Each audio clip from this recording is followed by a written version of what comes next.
All right. And welcome to the Founding AE podcast. I'm so excited to have you on here today. Thank you. Thank you so much. I'm really excited to be here too. I think this is going to be a great and just a lot of fun. So I'm excited for this conversation. Awesome. Well, I know that you and I have sort of connected on LinkedIn and we've been around the same conversations and circles. So it's really great to finally chat with you and dig into your background. I obviously know that you have a really interesting background, lots of different sales roles. You've really honed in on that early stage selling role hmm as sort of your sweet spot. But for those that are listening in and maybe don't know your background, maybe you can give us a little bit of your career background and how Sure. you came to love this early stage selling role. Absolutely. So I carry over 15 years of B2B SaaS sales experience, and there's actually very three common threads that throughout my career. Local government is the market that I've sold to and served through over a decade. Same with higher education and nonprofits. But the last 4.5 years, I had the privilege of being a founding account executive for a small startup in a marketing solution.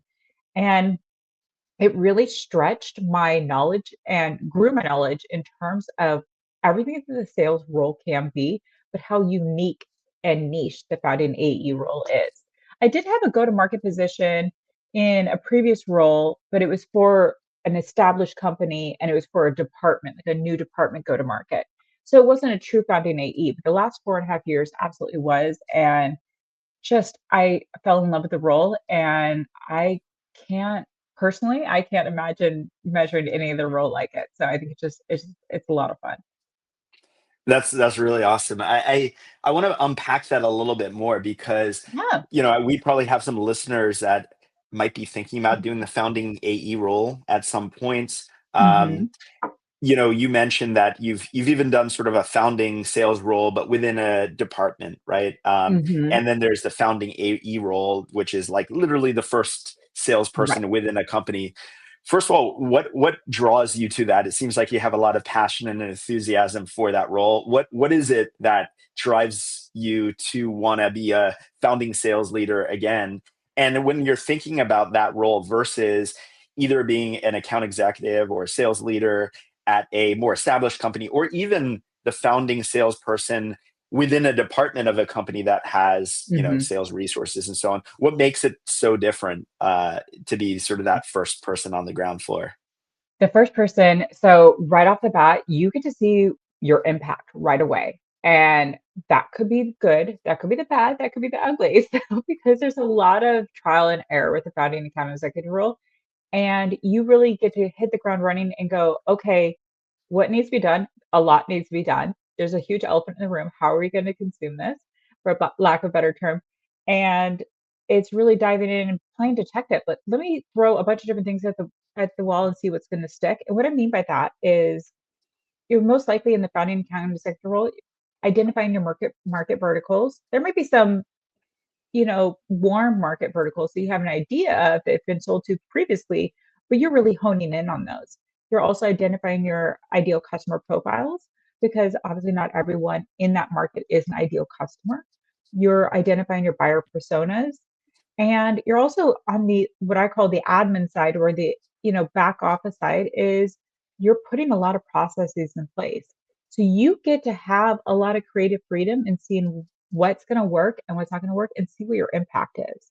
Now, with an established company, even if it's a go to market role, there's still already a lot of pieces in place. We already know, let's say in my previous role that I spoke to, that it was a go to market with an established company, we already knew who the markets were for the main portion of the company.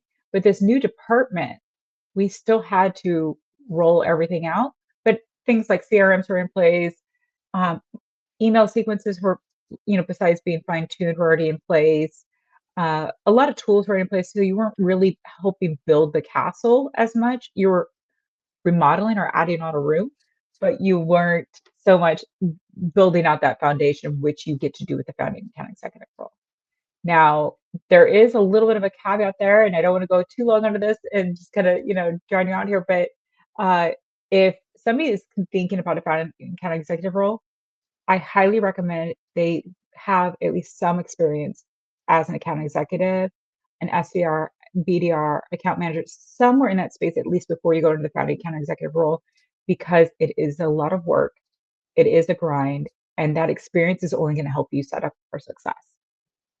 Yeah, that's I was going to ask you, do you think that, I mean, getting the opportunity to launch a new product or a new department division within a company doesn't come around that often, but do you think that that's actually good training wheels for uh eventually Yeah. going out on your own, right? Because you said, like you said, you're still doing a lot of those core things, and it's a great Hmm. opportunity to test, oh, do I like not knowing who the ICP is? Do I Yeah. like developing the go to market and the, the messaging? We're But competitors. Yeah. exactly, but not having to maybe take on the full burden of, all the tools and everything, and, like, maybe so much the pressure as well of, like, there's still revenue coming from these other business lines, so you have a kind of some opportunity to get your feet. So maybe I was thinking maybe it's a good, like, training grounds for testing the waters if you wanna be a founding, AE sort of on the ground floor as well. Absolutely. Now that you say that, I think that is a fantastic fit for those training meals because you do have the comfort of the company being a little more established. You have that revenue coming in, and you do have the ability to, you still have like that safety net, so to speak, but you still have the ability to build out that creative freedom on, for this department and make an impact in this department. So I fully agree. I think that's a phenomenal way to get your foot in the door. And I'm looking back at that experience. That experience for me was back in 2019. And then I came over, several years later, did the founding account executive role. I I'm just looking back at that, and that was actually a really great setup because I did have the revenue, but I was in charge of this entire department on this entire sales side and really bringing this initiative to light. And I can't imagine going into the founding account executive role, just reflecting back without having at least some of that experience. Awesome. Yeah, I think that's a really, if somebody has that opportunity, I think it's a great one to take to test the waters. One thing that you mentioned in our last conversation that I thought was really interesting is you were recently actually looking for your next early Yeah. stage sales role. And you said that there were actually quite a lot of opportunities out there that maybe you were a little surprised by it. I mean, yeah, again, for those that are listening that are maybe thinking about finding that role, what Mhm. did you see out there in the market when you were looking for the new role? And why do you think there is this influx of founding AE, I guess, opportunities out Yeah. there right now in the job market? When we're hearing about a lot of layoffs and a lot of, like, Mhm. tightening of resources, it seems like that might be I don't know, maybe it's an area that is sort of going against the trend, and actually there's a lot of opportunities out there. I absolutely think it is going against the trend, thankfully, and I think it's just phenomenal to see that there is this influx of the founding account executive roles. I did see quite a few. Not all, were the, right fit for everybody or anybody, that sort of thing. But there is definitely an influx on those, which was fantastic. I would actually, when I was doing my job search, I was looking using the title founding account executive. Mm. That does help quite a bit for anybody that is looking for that. So I do recommend including that word founding within your search. Now, why we're seeing it, I think there's this evolution, so to speak, of going, oh, the first sales hire is not the same as an account executive. It's very, very different because processes are not in place. There's no foundation. Both roles are very challenging and both roles are a lot of fun. The account executive role, though, folks that may not know, like they are interviewing, they're expecting to have a CRM in place, they're expecting to have a sales process in place and sequences and workflows and all the fun stuff in place, where that's not the case at all. And I think founders are actually realizing, oh, I'm interviewing folks, they're asking for all these tools and I don't have them. And so I need their help and their expertise to build them. So I think there's that evolution and that trend of really going, oh, this is a very unique role. It's not like anything else. But if you're willing to put in the work and you're willing to get creative and jump in, then it's so much fun and just very unique. Yeah, I think you're totally right. I think founders are getting more specific about what they're looking for, and putting that founding in front of the AE Mhm. sort of title really helps them narrow who's sort of coming to them and interested in the role. I think also on the other side, if you are looking for that founding AE person, somebody who's done it before, somebody that's Mhm. really interested in it, putting founding in front of it does give it that appeal, right? It's like, okay, I'm starting on the ground floor. I'm going to be not just doing, but I'm going to be building as well. So I think it Mhm. actually is a great strategy also for founders that are looking to, rise above the noise and really attract that type of candidate, is just putting that founding in front of it. Mhm. It, is going to attract the right kind of people. I do think another thing, and we talked about this, is um, there are more companies launching now than ever before because of AI, right? Both because AI is making it easier to build new products and get things out to market faster, but also because AI is just sort of like this. It's reinventing old industries as Mhm. well, right? And there's like old technology spaces or product categories that haven't been disrupted for a long time that are now getting disrupted, getting that AI native Yep. sort of competitor. So I think with that, companies are getting traction faster, and Mhm. the need for a salesperson to take what the founder has probably done to set the Right. foundation and take things to the next level is really sort of hitting that inflection point. But at the same time, maybe you experience this as well. It's tricky to find that right time for a founder on when Yeah. you want to bring that founding AE role Right. into the company. What's your take on that? Like, what are some of the things that you just went through and Mhm. talked to a bunch of companies? What were some red flags maybe that Okay. you might have experienced where Yeah. you're like, I really like the vision and all that stuff, but they're not ready for a founding Right. AE? Or some green flags where you're like, man, I could really get in there and start having an impact fast. So I'm really excited about that. What are some of the things that you're looking at there? Yeah, so let's start off with the red flags and I'll finish the green flags. I like to end on a Yeah. positive note. So the red flags itself, if you don't have solid customers, that's a big one. If you're as a founder unable to sell your solution, your product to the market and you don't have people buying, it's not ready. You're not the as much as I would love all of our incredibly intelligent, experienced founding AEs out there to have that magic wand and turn it around for you. We do we do need to know that there's going to be some sort of basis there. Doesn't have to be a lot of clients, but it does. You do have to show that hey, this product can be sold. It is sold successfully, and clients are happy with it. The other red flag is if clients aren't happy and they're churning left and right. That's a big red flag for me because is it what are the objections? Is it pricing? Is it product gaps? Is it culture? Is it the way it was sold? Like what why are these folks is it customer service or lack thereof? What is having people you work so hard to bring people in the front door and they're leaving out the back door. What's going on there? So those are the red flags. The green flags would be you've got a handful of customers. In my last founding account executive role, there's about half a dozen. So it wasn't a ton. It was very early stages. But you have some successful customers that have come on that believe in the product and the solution and are happy to be there. That's a green flag. The other one is that comes to mind is the founder is open-minded to really hear and listen to the founding account executive. Now, this does not mean the founding account executive does not need to collaborate with the founder. I'm not saying that at all. It actually should be a very strong collaboration. But instead, the founder needs to almost like sit back a little bit, be supportive of the founding AE, and then let them try different things and let them use their expertise and their experience. And they're the ones trained in the different sales methodologies and have experience in terms of building relationships and closing accounts successfully. So give them the freedom to try that. Also give them the freedom to have the time to try things and pivot when it's not working.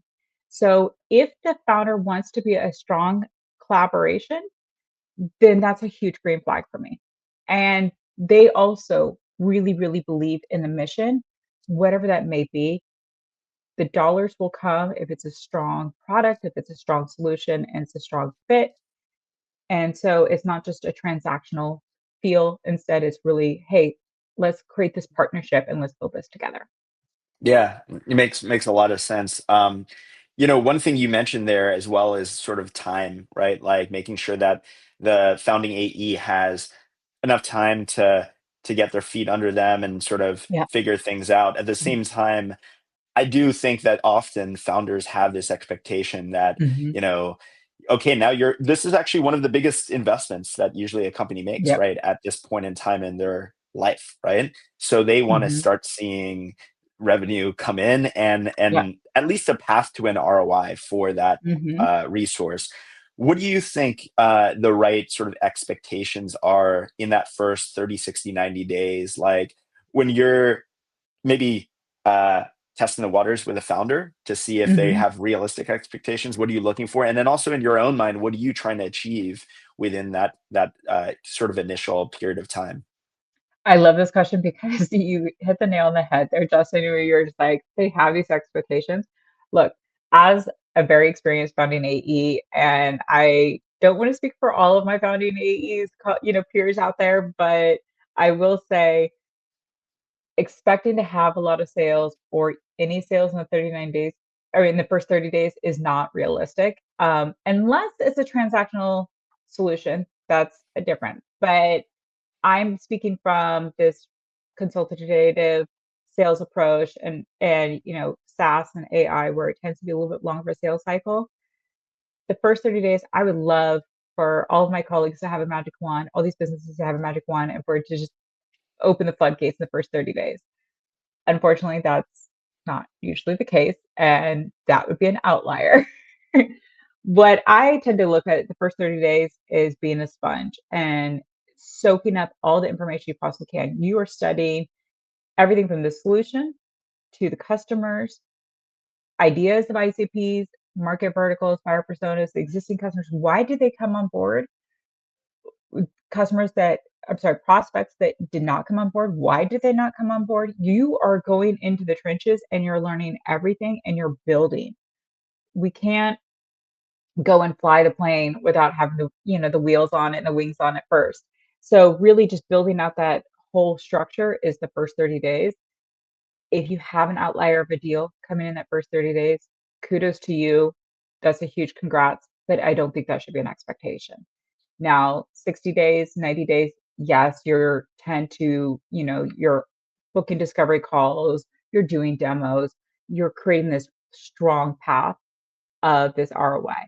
So my first thought for founders is I know it's uncomfortable. I know it's a big investment, but give that first 30 days to learn and really start with just the first draft because things are changed so much and so often during the early days that it's what you first come out with is most likely not going to be what's set in cement later on.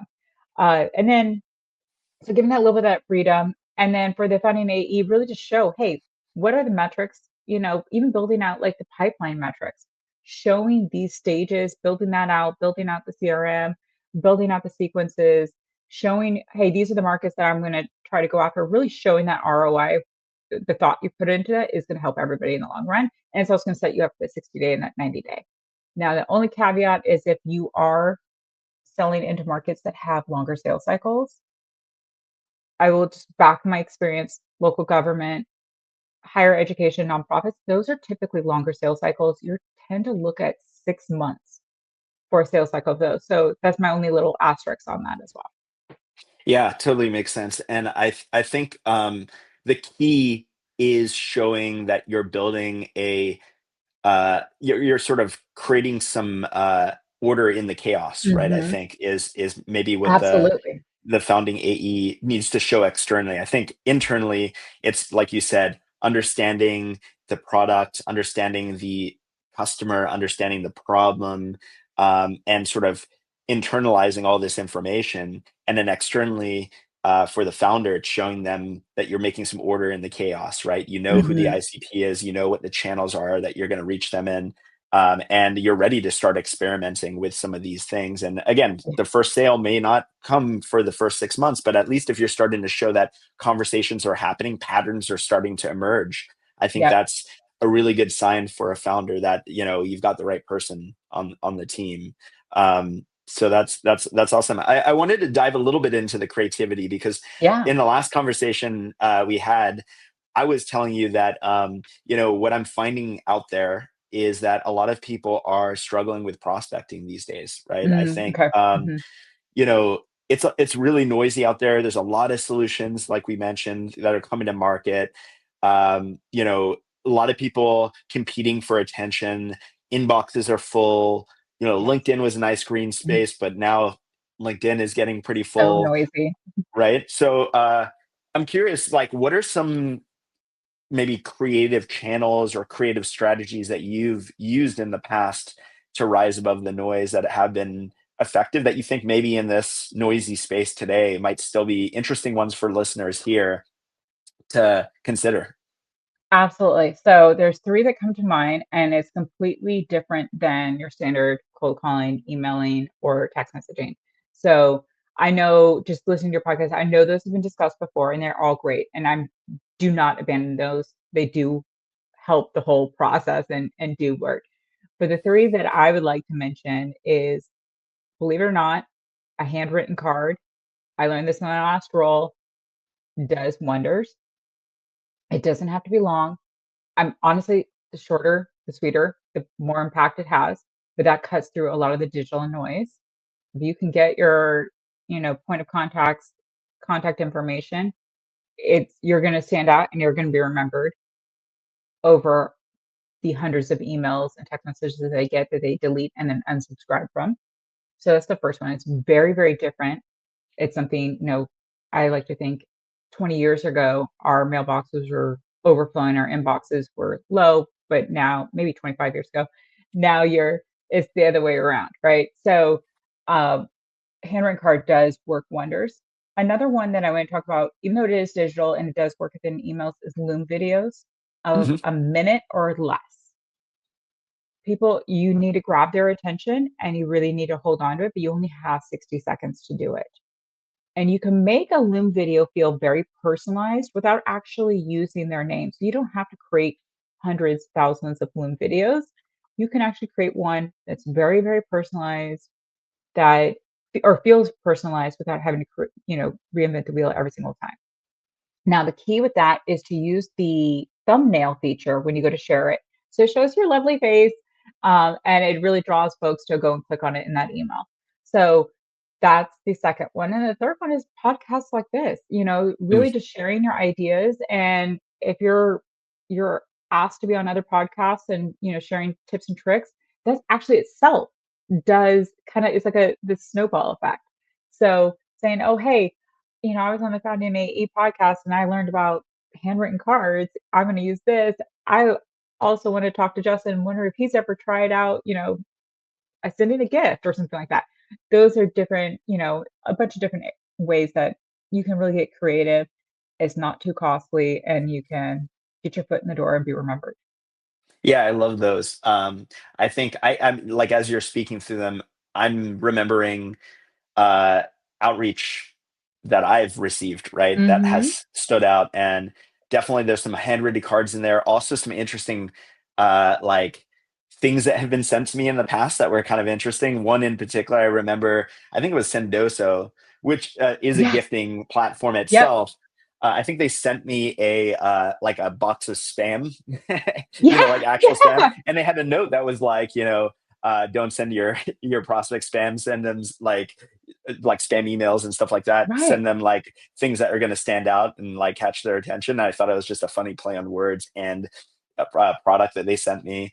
The Loom Exactly. video one, I remember when that was first taking off, right? And really Hmm. stood out to me. At the time, I was actually managing an SDR team, so we used those heavily. And obviously, as you can see, like the podcast one is a really interesting one. Yes. I think I learned it from a couple of people, but Scrappy ABM is this company that they're a Hmm. consulting company that does ABM strategy and execution for a lot of companies. And I remember their founder Mason talking to me about how it was such a great channel for not just building awareness with their ICP, but the people that were actually on the podcast were their Yeah. target, uh, you know, target customers. And even if it's not a hard sell, at the end they would say, "Oh, by the way, what do you guys do? Oh, I could use your service." There was a lot of like inbound led outbound that kind of came from that, which was really, really interesting. So I think all those are really powerful channels to try.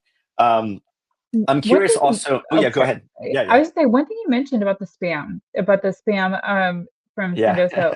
I one I love that so much because it really kind of goes along with what I believe in is you don't have to be so up and tidy and yeah, you could be clever, and that's what's going to catch people because as you were talking about that I was thinking about email threads or sequences that I've been a part of that I went to go hit unsubscribe and they're like, oh no, we're breaking up, they're just clever and they're funny. That plants the seed, that reminds you. And so it doesn't have to be so formal. It can be clever, it can be fun, and that's where you're going to be remembered. yeah. In that one too, there was like a second effect to it where they also said like, if you found this funny, post it on LinkedIn, tag us, and so Yes. on. So like there was also like they knew that I was connected to a bunch of sales leaders, SDR Mhm. leaders, and stuff at the time. So it was a great way to have like a marketing tag on effect because, like, again, it was something that was funny, and I actually did take a picture of it and Yeah, post it because I thought it was like hilarious. So uh, absolutely. yeah, so you can have fun with it too. I think that's the other Yeah. part that makes it really interesting. One other thing that our listeners or viewers really love digging into is tools, right? Like, what are Mhm. the tools that the other founding AEs, founding sales leaders are bringing on, and specifically, like, what are the first tools? What are the must-haves? Like, you come in as a founding sales lead. Um, Actually, even more so, like what do you expect to have in place, if anything? And if you don't Okay. expect to have anything in place, what are the things that are like the top three, five, whatever tools that you're like, okay, these are the ones I'm going to implement first? And then what are other ones that maybe like can wait, right? That like, Mhm. um, maybe some people think you need early, but you don't need as early as you thought. Right. No, so this is great, and I'm so glad you asked this question. I was speaking with Chris Taylor, one of your previous guests, Oh yeah. just last week. We were having a really in-depth conversation, and I asked him the question, "Do you want a CRM in place when you go into founding, or do you not?" And we were both really kind of towing the line on there's pros and cons to both sides of this, okay? And Yeah. so that's the very first role. So I'll just talk a little bit about my experience. My last founding AE role, there wasn't a CRM in place yet. And I was like, oh, okay, we need to get this in place because I really can't do much of anything successfully until we get a CRM in place. So we landed on HubSpot, implemented HubSpot. That was actually my first experience with HubSpot, and I fell in love with it. But that's my own personal opinion. There's dozens of CRMs out there. Find what works best for you. I have worked with about half a dozen myself, and that was the one that I was just like, okay, yep, this is the right fit. There's no perfect CRM, but that one really did the job for me. But Chris and I were kind of going back and forth, like, do you want to have the impact on choosing and go through the legwork of the CRM, or do you not? And showing the ROI. And so I would say it's probably 50-50 on that, but I was glad to have that experience. So the first thing was I needed to implement a CRM. The second piece, this is a small one, but having a calendar feature like Calendly or something along those Yep. lines. That's another one. And that can be free up until a certain point, but it can be free to a certain point. Make sure that you have this, I feels like should be go without having me said, but an email system in place, whether you're going the Outlook or you're going the Google Suite, whatever works, make sure that's all set up. Slack for internal communications because you're going to need that. You're going to need that a lot. Now, I know a lot of this is really basic stuff, but these are tools that you use hundreds of times a day. And the last one is having a phone text messaging system as well that is Mhm. really, really needed. Um, those are the bases, like the basics that you need to have in place to be able to be successful. Then let's add in the Apollos, the outreach, all of these other amazing tools that'll help you guide things and move things forward, which are very important. But let's get those basics in first. I know I was talking to a company that was using, I think, Google Voice for their, and I was just like, it can be done so much better.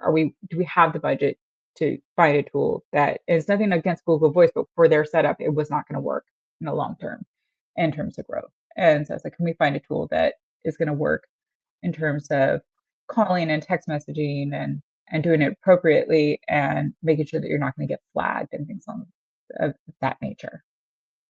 Yeah, I think that's a good foundation. On the CRM front, I'm 50-50 on it. Like Yeah. I've had situations where one in particular where there was a CRM in place and it was a really basic CRM that Hmm. Thorn we in your very side. yeah, well, yeah, we very quickly found that it just like didn't have the Hmm. pieces that we needed, especially on the reporting side.